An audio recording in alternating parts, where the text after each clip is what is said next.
Good morning शुभ सकाळ। आज मुख्य खबर अंगनवाड़ी कर्मी राजरास्त वर्तमान शीत अधिवेशन चली बेले अंगनवाड़ी कर्मी माने तांकर दाबी उपस्थापना करिसेंती। जेते पर्यंत तांकर दाबी पूरण न होईची से माने राजरास्तार ओहरी जीवनी बोली कहिसेंती। आसंतु जानिबा तांकर मुख्य दाबी कोन रहिची। अंगनवाड़ी कर्मीक पई आसीगला बड़ घोषणा। एबे सेमानकु मिलिबाकु जाउची भत्ता ओ अन्यान्य सुविधा। एने सरकार तरफ जारी है बड़ अपडेट। आसंतु आपण संपूर्ण अपडेट कौन रही अंगनवाड़ी कर्मी नुआ सुविधा ताहा पूर्व आपण मैंने आम चैनल को सब्सक्राइब करना सब्सक्राइब कर दिंतु एवं बेल आइकन को दबाई दिंतु। अंगनवाड़ी कर्मी को आर्थिक पोषण बंद और अनावश्यक कार्यभार प्रत्याहार सह भत्ता बुद्धिर प्रतिश्रुति पूरण न कले आगामी दिन में अंगनवाड़ी कर्मचारी मैदान को ओह्लाई आसवे। सरकार तरफ जो मोबाइल फोन प्रदान कर व्यवहार उपयोगी नुहे। ताहा अनेक ग्राम में कौन नेटवर्क नहीं। सही जरिया अंगनवाड़ी कर्मी मोबाइल डाटा अपडेट करने संभव नुहे। तेणुक मोबाइल रिचार्ज बाबद को 1000 टंका मिलुथिबा बेले दैनिक 2 जीबी डाटार वर्ष को 4537 रिचार्ज करने को पड़ुछि।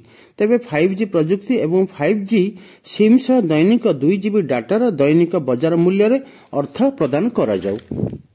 एबे एहाकु बदलाई 18 रु 35 वर्ष मध्य रखा जायछि। अंगनवाड़ी कर्मी और सहायक शिक्षागत योग्यता युक्त 2 होईछि। हेले नुआ नियम को ना पसंद करुछि अंगनवाड़ी संघ।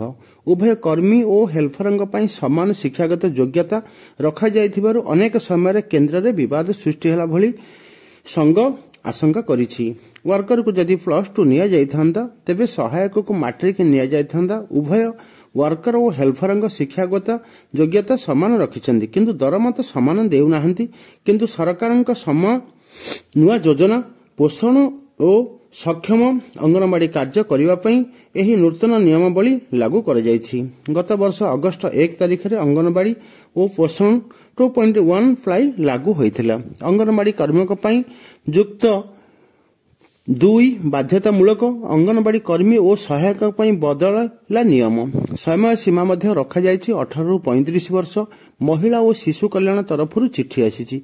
एथिरे अंगनवाड़ी कर्मी तथा सहायक पई नुआ गाइडलाइन जारी होईछि। सेमानकर शिक्षागत योग्यता बयस सीमा रे परिवर्तन करा जायछि।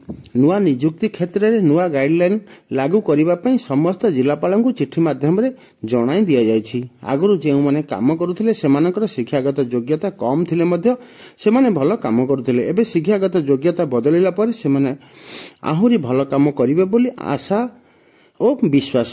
नुआ नियुक्ति रे नुआ नियम 1975 अक्टोबर 2 तारिख रे आरंभ होइथिला अंगनवाड़ी योजना। सेतेबेले अंगनवाड़ी कर्मी का शिक्षागत योग्यता थिला सप्तम। 1995 रे एहाकु बदलाई शिक्षागत योग्यता दशम करागला।